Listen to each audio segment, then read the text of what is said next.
Mr. Chair, members of the committee, my name is Darin Guab, that's G-A-U-B, and I'm also rising in opposition to the inclusion of this language into paragraph 3B to include equity and inclusion, by the way. I'm a military veteran of nearly 28 years, and I can tell you that many people like me went overseas and fought many of our nation's enemies so we wouldn't have to come home and fight those same problems here. And many of those things that happened overseas were a result of things like including language and distorting language and feeding the children's minds falsehoods and lies.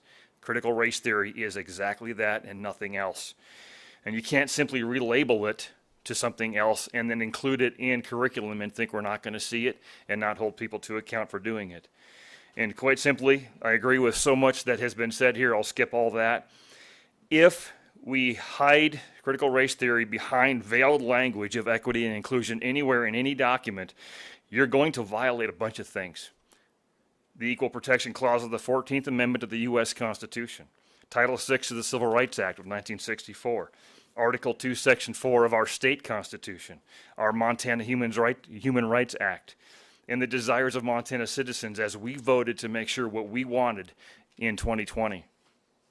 You will also get teachers and schools sued for violating every single one of those when you force a teacher to teach things like this. Also, you call this a code of ethics, but now you're potentially trying to veil some language to get CRT into schools and therefore has teachers to violate this code of ethics. 2F, teachers or teaches without distortion, bias, or prejudice.